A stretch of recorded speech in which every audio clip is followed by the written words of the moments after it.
నమస్తే, welcome to nation today. నేను మీ కామారం వెంకటేష్. మిత్రులారా, నేను ఒక వార్త మీ ముందుంచే ప్రయత్నం చేస్తాను. ఏంటి ఆ వార్త అంటే మీరే చూసి ఆశ్చర్యపోతారు. ఎలాంటి వార్త అంటే అది మన తెలంగాణలోనే జరిగింది. ఇప్పుడు ప్రజాప్రతినిధులు ఉన్నది ఎందుకు చెప్పండి? ప్రజల కష్టాలు తీర్చడానికి. ఎలాంటి కష్టాలు?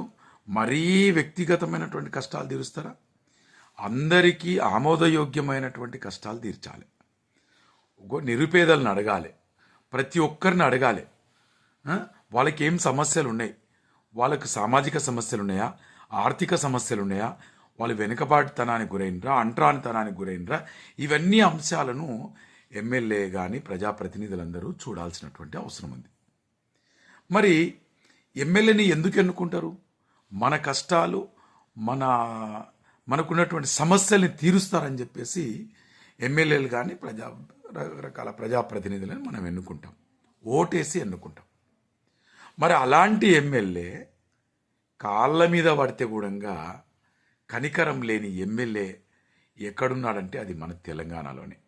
ఆ సీన్ చూస్తే ఎమ్మెల్యేని మీరు కూడా మీరు కొడతారో తిడతారో అది మీకే తెలుసు. ఎందుకంటే విషయం వినండి. మహబూబాబాద్ జిల్లా బయ్యారం మండలంలో రాయికుంట అనే గ్రామం. మహబూబాబాద్ జిల్లా బయ్యారం మండలంలో రాయికుంట అనే ఒక గ్రామం ఉంది. ఆ గ్రామానికి కోరం కనకయ్య అనేటటువంటి స్థానిక ఎమ్మెల్యే, ఎవరైతే అక్కడ స్థానికంగా ఉండేటటువంటి ఎమ్మెల్యే ఉన్నాడో, ఇల్లందు ఎమ్మెల్యే. అంటే ఇది మహబూబాబాద్ జిల్లా, అదేమో భద్రాద్రి కొత్తగూడెం జిల్లా. ఏది? ఇల్లందు అనేది కొత్తగూడెం జిల్లాలో ఉంటుంది. ఇది రెవెన్యూలోనేమో రాయకుంట అనేది మహబూబాబాద్లో ఉంటుంది. అంటే సమీపంలో ఉన్న కారణంగా అది ఆ కాన్స్టిట్యున్సీలో ఉంటుంది.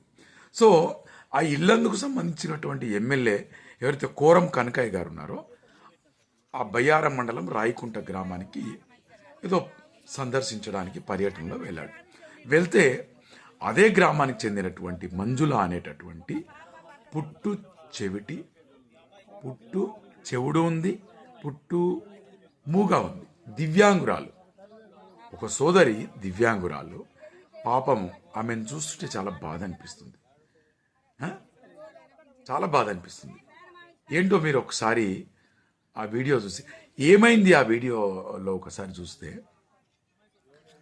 కోరం కనకయ్య గారిని నాకు 2 సంవత్సరాల నుంచి నాకు పెన్షన్ కోసం నేను వేడుకుంటున్నా, ఎవరు పట్టించుకోవడం లేదు.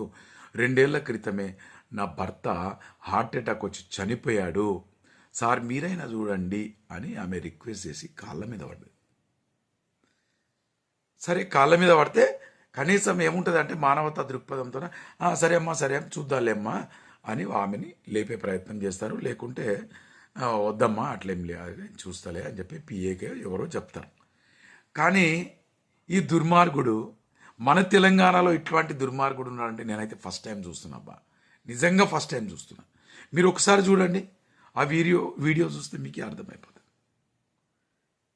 మీరు ఒకసారి చూడండి, కనీస కనికరం లేదు ఆమె మీద. ఒకసారి చూడండి మిత్రులారా, ప్లీజ్.